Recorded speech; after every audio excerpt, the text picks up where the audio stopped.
અને જો તમે જાહેર જનતાની સલામતી અને સેફટી ના રાખી શકતા હોય અને એક પછી એક જો આવી દુર્ઘટનાઓ બનતી હોય અને લોકો જીવતા ભૂંજાઈ રહ્યા હોય ને તો 156 ઢાંકણીમાં પાણી લઈ અને ડૂબી મરવું જોઈએ। 1 લાખ રૂપિયાનો વાર્ષિક હપ્તો આપો અને ફાયર સેફટીના નામે અગન ભઠ્ઠી સમાન આવા ડોમો ચાલતા હશે ને, જેમાં ગેમ ઝોન ચાલતા હોય કે કોચિંગ ચાલતા હોય કે જીમખાના ચાલતા હોય તો પણ ચલાવી લેવામાં આવશે। 24 મે 2019 તક્ષશિલા હત્યાકાંડ, જેમાં 22 વિદ્યાર્થીઓ જીવતા ભૂંજાઈ ગયા અને આજે 5 વર્ષ પછી 25 મે 2024 ના રોજ ટીઆરપી ગેમ ઝોન હત્યાકાંડ, જેમાં 28 લોકો જીવતા ભૂંજાયા છે અને હજી આંકડો વધે એમ છે। અને હું હત્યાકાંડ જ કહીશ, દુર્ઘટના ના કહી શકાય, કારણ કે દુર્ઘટના તો એને કહી શકાય જેની આપણને જાણ ના હોય। આપણને ખબર છે કે પત્રના ડોમના નામે આપણે એક અગન ભઠ્ઠીઓ ચાલુ કરી છે અને એ અગન ભઠ્ઠીઓમાં ગમે ત્યારે કોઈ પણ વ્યક્તિ એ જીવતો ભૂંજાઈ જાય એમ છે અને એમ છતાં પણ આવી અગન ભઠ્ઠીઓને આપણે ચાલુ રાખવા દઈએ ને ત્યારે આને હત્યાકાંડ જ કહેવાય અને કોઈ પણ પ્રકારે દુર્ઘટના ના કહી શકાય। આ દુનિયામાં સૌથી પીડાદાયી કોઈ મૃત્યુ હોય ને તો એ મૃત્યુ છે આગથી અને એસિડથી જીવતા સળગીને મરવું। કદાચ એ મૃતકોની પીડા આપણે ક્યારે મહેસૂસ ના કરી શકીએ, પરંતુ આવી દુર્ઘટનાઓ ભવિષ્યમાં ના થાય એ માટે અવશ્ય એક વિચાર કરી શકીએ। જેમ તક્ષશિલા હત્યાકાંડ પછી તપાસનો ધમધમાટ ચાલુ થઈ ગયો હતો, એમ આ ઘટના બાદ પણ તપાસનો ધમધમાટ ચાલુ થઈ ગયો છે। એડિશનલ ડીજીને તપાસ સોંપાઈ ગઈ છે, એક એસઆઈટીની રચના થઈ ગઈ છે। જેમ તક્ષશિલા વખતે એસએમસી ઓફિસર, ફાયર ઓફિસર, બિલ્ડરો, જે પણ કોચિંગના સંચાલકો હતા એ તમામ ઉપર ફરિયાદ થઈ હતી, એમ આ ઘટનામાં પણ તમામ ઉપર ફરિયાદ થશે એ સ્વાભાવિક છે। પણ એ ઘટનામાં પણ એક નેતા જેની ભલામણથી આ એક અગન ભઠ્ઠી સમાન ડોમ ચાલુ થયો હતો ને, એ નેતાનું નામ કોઈ જગ્યાએ નહોતું આવ્યું અને મને 100%ની ખાતરી છે આ પણ ઘટનાની અંદર કોઈ નેતાની ભલામણ વગર, કોઈ પણ ફાયર સેફટી વગર, કોઈ પણ પ્રકારની પરવાનગી વગર આ અગન ભઠ્ઠી સમાન જે ગેમ ઝોનનો ડોમ ચાલુ થયો હતો ને, એ કયા નેતાની ભલામણથી થઈ હતી ને એ તપાસમાં ક્યારેય બહાર નહીં આવે। હરેક દુર્ઘટનાના મૂળમાં ભ્રષ્ટાચારી અને બેમાની હોય છે।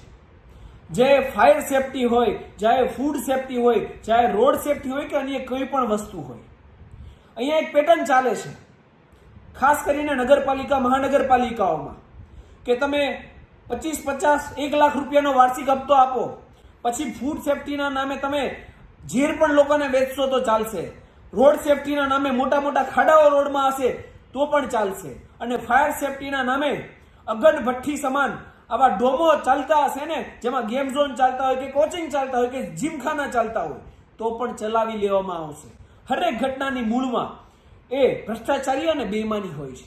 અમે 156 આપીને તમને છૂટ્યા છે, એટલા માટે નથી છૂટ્યા કે તમે રોજ સવારે ઉઠીને રીબીનો કાપવા નીકળી જાઓ, આવા ગેરકાયદેસર ડોમોમાં તમે ભલામણો કરો, ત્યાંથી હપ્તા વસૂલી ચલાવો।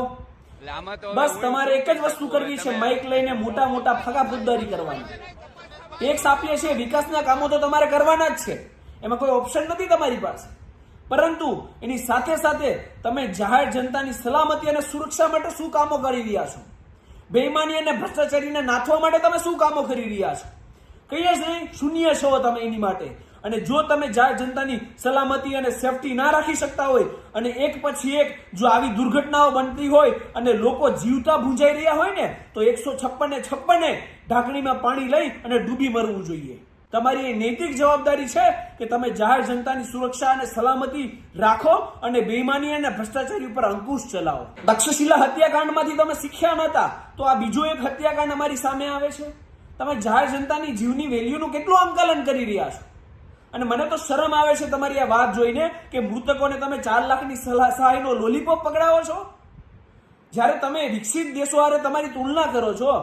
અમેરિકામાં જ્યારે કોઈ એક વ્યક્તિને 1 વર્ષની ખોટી સજા પણ થાય ને, એ નિર્દોષ હોય તો એને $50,000 સુધીનું કમ્પન્સેશન આપવામાં આવે, જે 50 લાખ રૂપિયા થાય 1 વર્ષની કિંમત।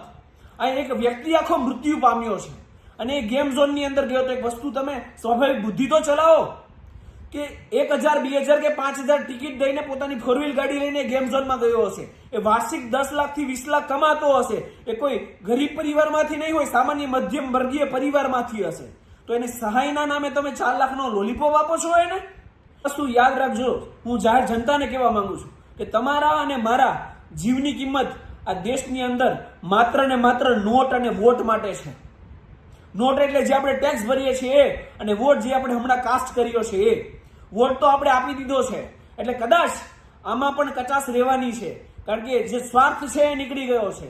તમારા અને મારા જીવની કિંમત આ દેશની અંદર જ્યારે આવા બેઈમાન રાજકારણીઓ છે ને, ત્યારે તમારા અને મારા જીવની કિંમત માત્ર ને માત્ર એક કૂતરા અને બિલાડા જે જીવન જીવે છે ને એના જેટલી છે.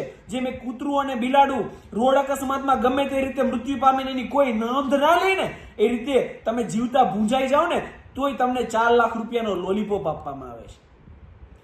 જેટલા લોકો આમાં ભોગ બન્યા છે ને એમને ન્યાય આ રીતે ના મળે. 4 લાખના લોલીપોપ આપવાથી એમને ન્યાય ત્યારે મળ્યો કે ભાઈ જ્યારે આમાં તટસ્થ તપાસ થાય, બેઈમાની અને ભ્રષ્ટાચારી જે આવી ઘટનાઓના મૂળમાં છે એમાં સંપૂર્ણપણે અંકુશ આવે.